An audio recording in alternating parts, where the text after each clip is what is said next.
Faire Montréal, comment ça va ce matin? C'est le fun de vous avoir avec nous pour la réunion en ligne. Je me présente, mon nom est Esther et je travaille ici pour l'Église Catch de Faire Montréal. Et j'aimerais juste prendre une minute ce matin pour vous partager quelque chose que Dieu met sur mon cœur cette semaine pour vous. Je ressens juste Dieu vous dire qu'il entend chacune de vos prières ce matin. Je ne sais pas où est-ce que vous en êtes dans votre cheminement spirituel. Peut-être que vous êtes à vos débuts, peut-être que vous êtes avec nous pour une première fois ce matin, ou peut-être au contraire que ça fait longtemps que vous développez cette relation avec Dieu. Peu importe où vous en êtes, je veux vous rassurer, vous assurer que Dieu entend chacune de vos prières. Il veut votre bien, il veut le meilleur pour votre vie, il veut être là avec vous pour vous accompagner dans ce que vous vivez et il entend chacune de vos prières. Alors pourquoi ne pas en profiter? Pourquoi ne pas se tourner vers lui ouvrir notre cœur et partager ce qui se trouve justement sur notre cœur ou ce qui nous préoccupe, car Dieu vous entend. J'espère que ces paroles vous encouragent ce matin. On va également avoir durant la réunion le groupe de louanges qui nous ont préparé quelques chants et ensuite un message qui est pertinent pour aujourd'hui. Je vous souhaite à tous une excellente réunion.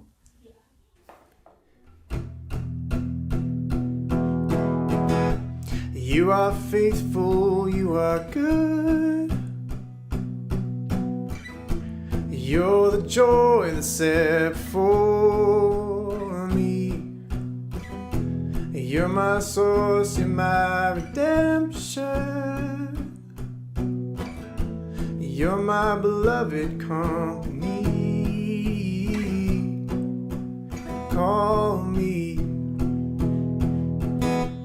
Call me out upon the waters, beyond the boundaries of my comfort. Where you are, lead me, lead me, lead me out upon the waters, beyond the limits of my vision. Where you are,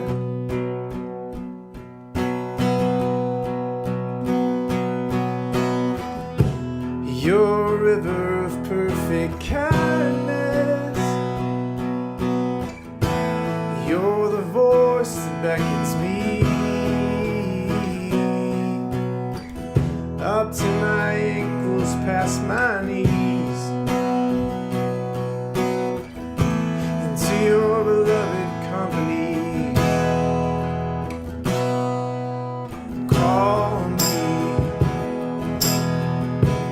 Call me out upon the water, beyond the boundaries of my comfort. Where you are,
Je chanterai des chansons de ta grâce pour moi.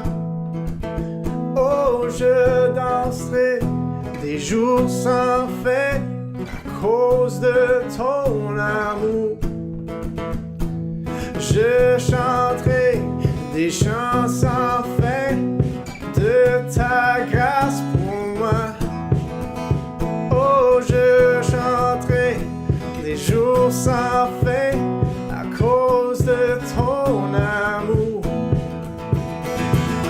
Mon cœur éclate de joie de ce que tu fais pour moi. Ma vie tu as changé, mon passé effacé. Je veux maintenant crier, depuis les toits chanter. Car maintenant je sais que tu es de mon côté. Je chanterai des chants sans fin de ta grâce pour moi. Oh, je danserai des jours sans fin à cause de ton amour. Tout le monde chante, nous avons ta joie.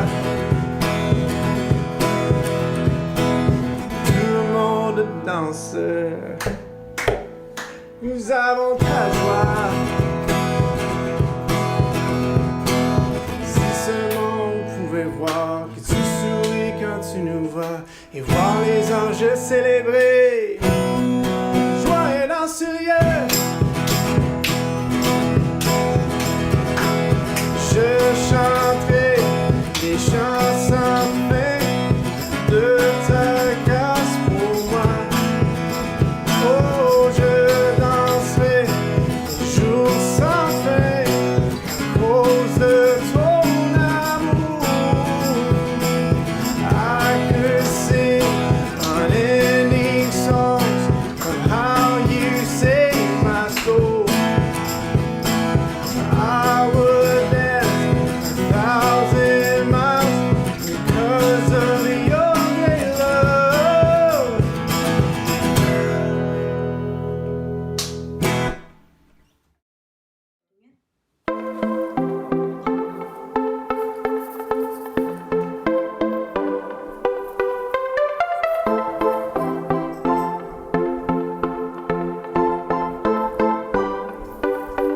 Je t'ai perdu le cœur brisé. Tu m'as sauvé, je suis mise à part. Et descendant toi je renais. À l'abri dans tes bras à jamais. Mes mots ne suffisent pour te décrire. Je donne ma vie Seigneur pour te suivre. Et je fixe mes yeux sur tes voies. Oui par ta grâce je suis libre en toi. Car tu es ma liberté, ton nom est plus haut, oui le plus haut, ton grand amour pour moi est infini, oh, oh, oh. Tu es vivant en nous, nul ne peut prendre ta place, tu es tout pour nous, ton amour nous libère.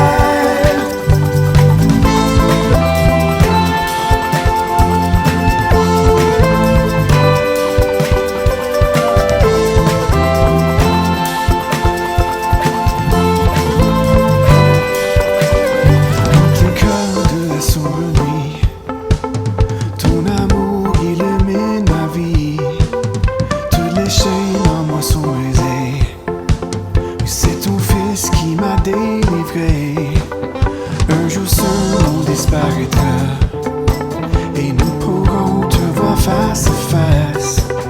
Je vivrai pour ta volonté, pour ton royaume sans jamais renoncer.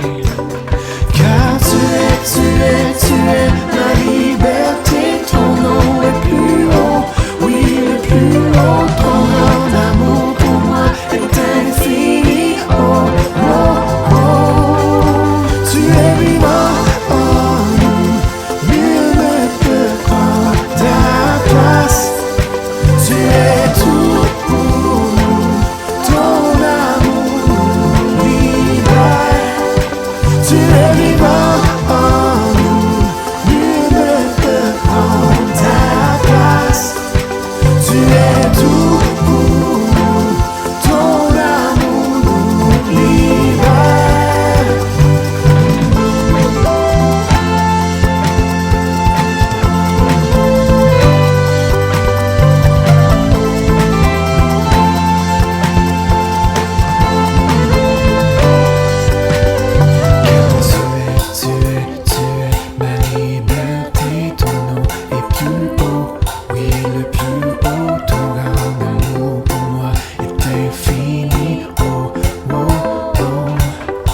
Un gros merci à l'équipe de Louange.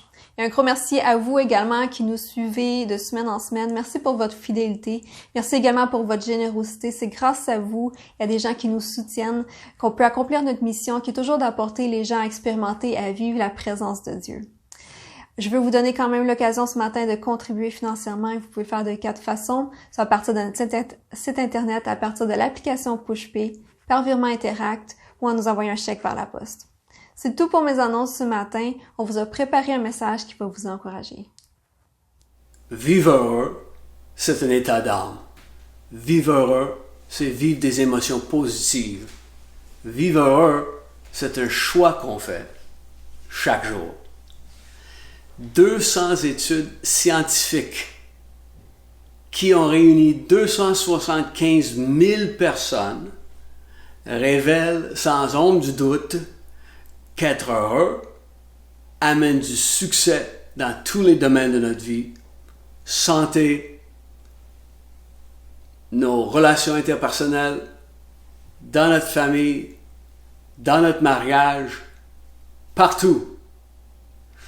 Quelqu'un a dit un jour, on ne peut pas acheter le bonheur, mais on peut s'acheter une crème glacée.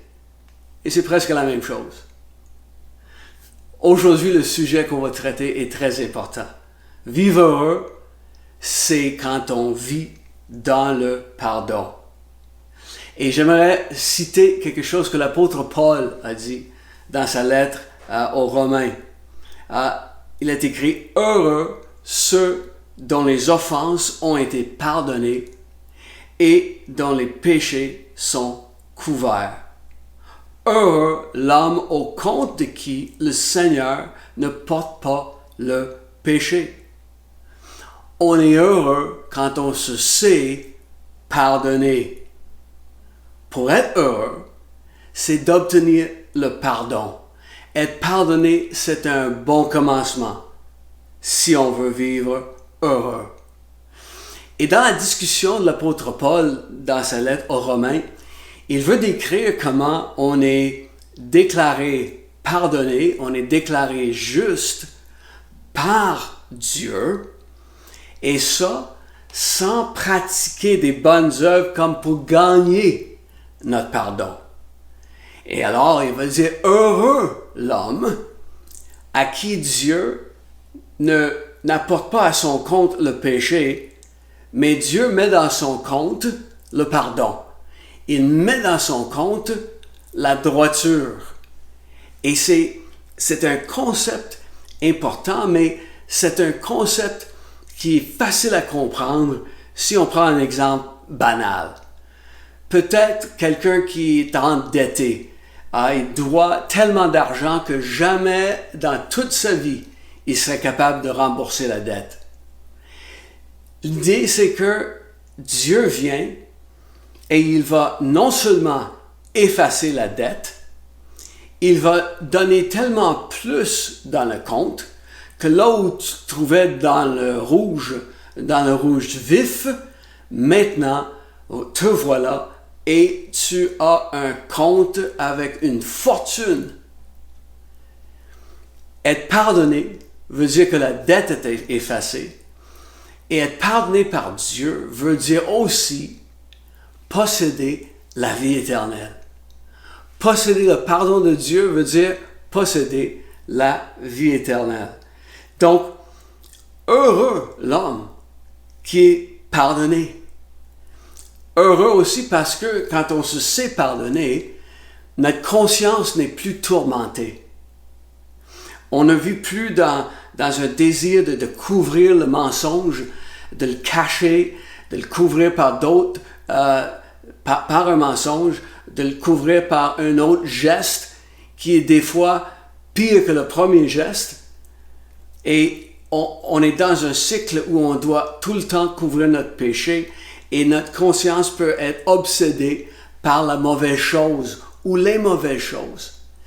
Mais quand tout est effacé, on vit le bonheur d'être pardonné. On se souvient quand le roi David, il a essayé de couvrir son péché d'adultère et il a fait tuer un de ses meilleurs amis. du nom de Uri. Et si vous allez lire dans le psaume 51, c'est là qu'on découvre que David retrouve le bonheur lorsqu'il confesse son péché et obtient un pardon de Dieu. Donc, quand on obtient ce pardon, mais là on peut se coucher le soir le cœur libre, le cœur en paix, parce que tu sais que tout va bien entre toi et ton Créateur. Ton sommeil est doux, ta conscience ne te condamne plus et ton réveil est dans le bonheur de sa présence et dans l'approbation de ton Père céleste. Ta dette a été assumée par Jésus sur la croix et tu as maintenant la fortune en ton compte de la vie éternelle et de la paix de Dieu. Et ça, c'est à cause de sa grâce. Lisons dans une autre lettre de Paul, aux Éphésiens, il dit, en lui, c'est-à-dire en Jésus-Christ, nous avons obtenu la rédemption par son sang, le pardon des péchés, selon la richesse de sa grâce. C'est par grâce. C'est la grâce de Dieu. Dieu te dit, tu ne le mérites pas, mais je te l'offre en cadeau. Tu ne le mérites pas, mais tu as de la valeur à mes yeux. Tu es digne de ma présence. Tu es digne de ce cadeau. Et donc, il nous donne un cadeau. Il nous donne le pardon de nos péchés par grâce. Et on est heureux quand on se sait pardonné, que tout va bien entre moi et Dieu. On vit le bonheur également quand on pardonne. Sûrement, tu te souviens des paroles bien connues du Notre Père. Et Jésus nous enseigne à prier et dit, on doit dire, pardonne-nous nos offenses comme nous pardonnons les offenses des autres. Le bonheur est là quand on peut libérer les autres de leurs fautes commises contre nous. C'est Albert Schweitzer qui a dit « Le bonheur n'est rien de plus qu'une bonne santé et une mauvaise mémoire. »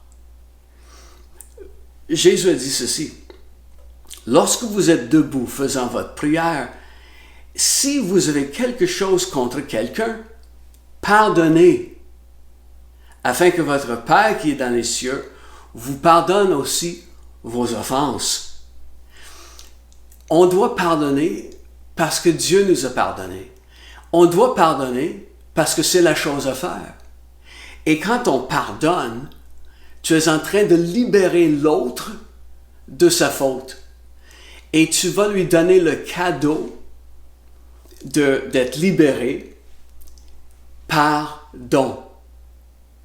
Voyez-vous, le pardon est tout le temps un don. C'est toujours un cadeau que tu vas offrir à quelqu'un d'autre. Tu libères l'autre de la dette qu'il a envers toi. Donc, c'est toi qui choisis d'encaisser la douleur, d'absorber la douleur, d'absorber la perte. Et comme Jésus sur la croix, où il a dit, Père, pardonne-leur, car ils ne savent pas ce qu'ils font.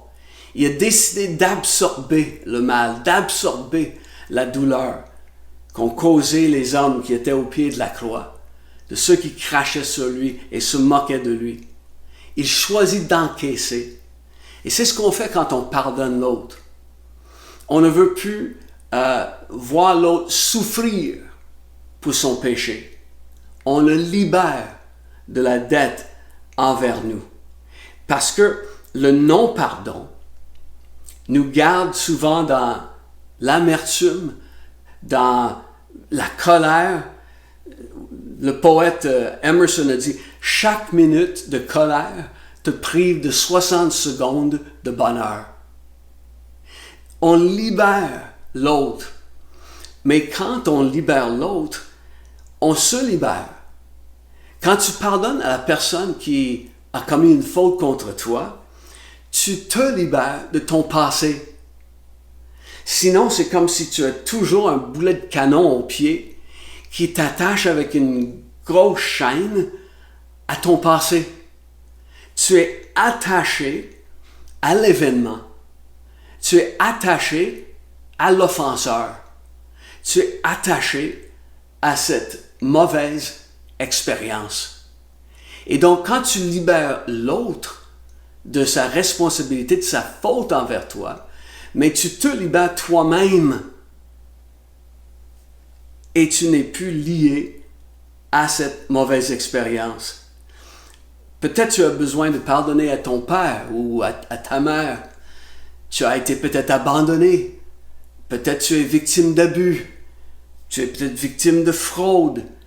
J'ai parlé avec quelqu'un il y a pas longtemps qui disait qu'il venait de pardonner à un de ses oncles qui avait commis une faute grave à son endroit.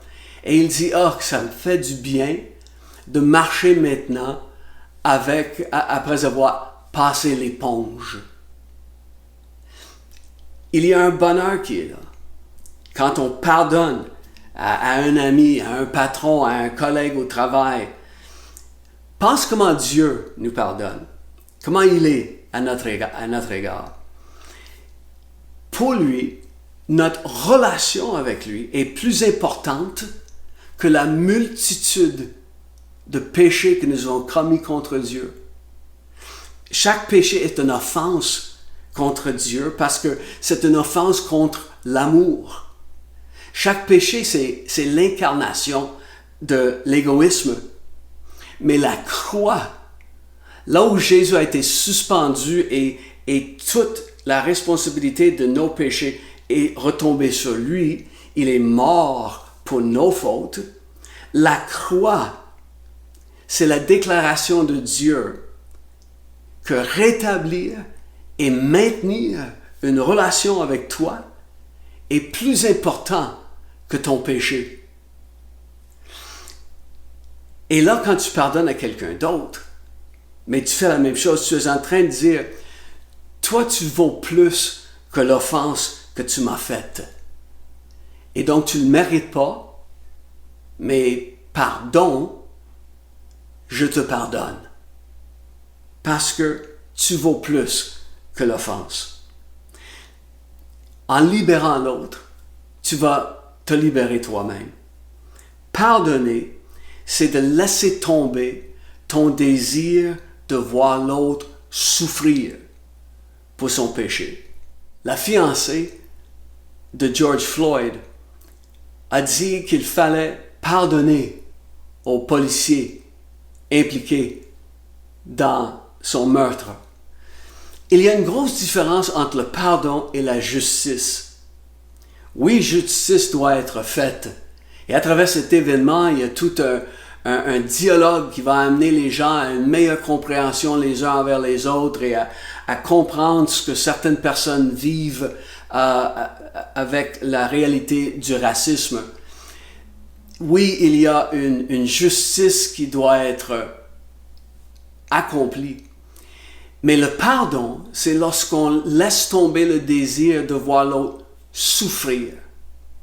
Le désir de vengeance est beaucoup différent que le désir de la justice. Quand on pardonne, on retrouve un bonheur. Et la dernière chose que je veux dire, c'est que quand on pardonne, c'est aussi important de comprendre que des fois, on doit demander pardon. Encore une fois, on se tourne vers quelque chose que Jésus a dit. Si donc, au moment de présenter ton offrande devant l'autel, tu te souviens que ton frère a quelque chose contre toi, laisse-là ton offrande devant l'autel et va d'abord te réconcilier avec ton frère, puis tu reviendras présenter ton offrande. Quand on a demandé pardon à quelqu'un qu'on a offensé, on se libère encore une fois, mais cette fois-ci du fardeau de la culpabilité et aussi le fardeau d'une relation brisée. On est heureux quand on demande pardon, car on ouvre la porte à une relation rétablie. Parce qu'encore une fois, on est en train de dire à l'autre, je t'ai offensé et tu vaux plus que ça. Donc je veux t'honorer en te demandant pardon. Et voici quelque chose d'important si tu demandes pardon à quelqu'un, c'est de ne pas présenter un plaidoyer d'excuses pour toi-même. Autrement dit, on ne dit jamais « Oui, je te demande pardon pour ce que je t'ai fait, et c'est parce que tu as fait telle chose, parce que telle chose. » Non, on demande pardon pour notre mauvaise réaction, pour notre mauvais geste, et ça finit là. L'autre a peut-être des torts aussi. Ce serait à l'autre d'admettre sa faute et de demander pardon. Mais sinon, on demande pardon, point. Et quand on le fait, ça libère l'autre, ça élève l'autre, ça honore l'autre. Quand on est en Afrique, souvent, on est devant des pasteurs et leaders, et quand on enseigne sur le pardon, à la fin du message, on se met à genoux devant nos frères et sœurs africains et on demande pardon pour le péché de nos ancêtres. Et c'est un moment qui est tout le temps très très fort, tellement rempli d'émotions, alors qu'on demande pardon et on demande qu'ils puissent prononcer leur pardon sur nous au nom des Blancs et de nos ancêtres blancs pour les réalités de l'esclavagisme. Et ça les honore, ça les élève. C'est important de pouvoir demander pardon. Les deux derniers principes que j'ai mentionnés, de pardonner toi-même et de demander pardon, sont connus dans le domaine du mieux-être personnel, dans le domaine du développement personnel, dans le domaine de la psychologie. C'est présent dans les 12 étapes. Mais il y a une étape qui va beaucoup plus loin. Et j'insiste sur le premier point qu'on a regardé aujourd'hui. Le bonheur qui vient lorsque on est pardonné par Dieu. Le vrai bonheur commence avec le pardon que tu vis personnellement avec Dieu. Plusieurs disent, il est écrit dans les psaumes, qui nous fera voir le bonheur? Ô Seigneur, tourne ta face vers nous. Autrement dit, qui peut nous donner le bonheur? C'est lorsque nous avons cette relation avec lui. Il nous donne le bonheur. Vous savez, une recherche réelle dans le cœur de l'homme pour le vrai bonheur. C'est une recherche de quelque chose qui nous transcende. Et cette recherche est intense. Cette recherche était bien connue dans une génération de jeunes adultes dans les années 60, début des années 70. C'était une génération qui avait une intense recherche pour quelque chose de plus. Et un des exemples visuels de cette recherche était le week-end de le festival de musique à Woodstock, où tout près de 500 000 participants ont envahi une petite ville dans le nord de l'État du New York. Et ce festival de musique a duré 3 jours sur les terres d'une ferme aux abords d'un tout petit village. Creedence Clearwater Revival, The Who, Santana, Joe Cocker, Jimi Hendrix, plusieurs artistes très connus à l'époque ont joué lors de ce festival. Et Woodstock est souvent l'événement qui définit une génération qui cherchait une existence utopique, qui cherchait un paradis sur terre, qui cherchait un paradis où il n'y aurait plus de guerre, plus de violence, une vraie société, peace and love. Et 1 an plus tard, Joni Mitchell avait composé une chanson appelée simplement Woodstock. Et le Matthew Southern Comfort Band avait fait une version de sa chanson. C'est devenu numéro 1 au palmarès au mois de novembre 1970. Et on va juste écouter le refrain ensemble de Woodstock. We are stardust,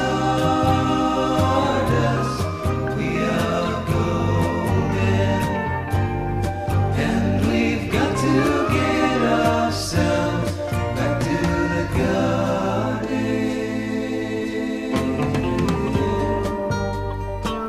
Le refrain dit, We are stardust, we are golden, and we've got to get ourselves back to the garden. Les paroles de ces musiciens avaient souvent une signification prophétique pour la génération. Et ici, nous voyons le cri de cœur pour ce paradis, où Joni Mitchell avait écrit « Nous sommes stardust, on est de la poussière d'étoiles. Il y a quelque chose de céleste en nous, il y a quelque chose de divin. On est golden. Il y a quelque chose de valeur en nous, à cause de qui on est, à cause de ce côté divin. Mais on a une immense valeur.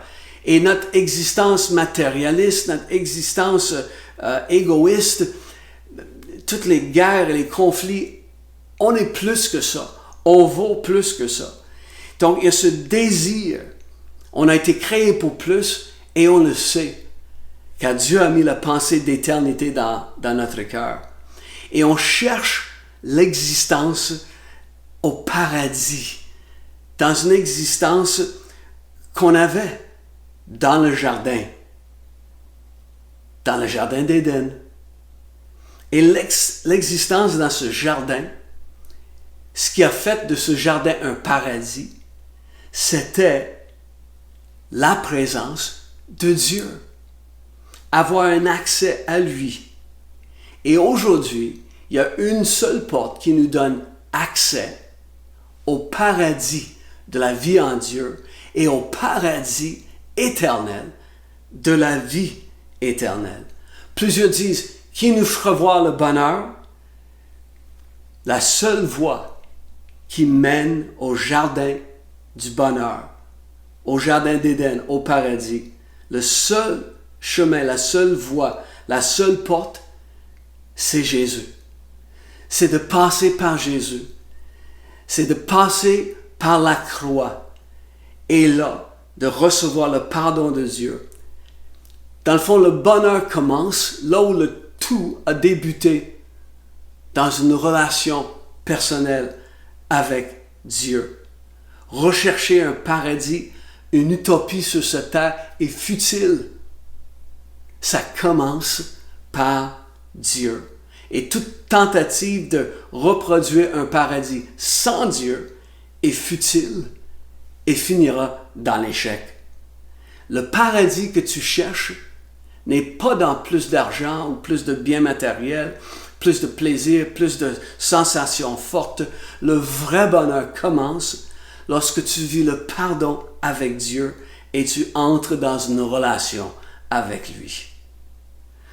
C'est l'auteur C.S. Lewis qui a dit « Dieu ne peut pas nous donner un bonheur et une paix qui se trouve en dehors de lui-même, car une telle chose n'existe pas. » Aujourd'hui, je t'invite à prendre le chemin qui t'amène au paradis, le chemin qui te donne un accès à la vie éternelle. Tu peux prier avec moi aujourd'hui et devant Jésus, obtenir le pardon de Dieu et tu vivras heureux. Répétez cette prière avec moi afin de demander pardon à Dieu et recevoir de Jésus la vie éternelle. Priez cette prière derrière moi. Seigneur, je viens à toi aujourd'hui en toute simplicité. Je reconnais mon besoin de toi,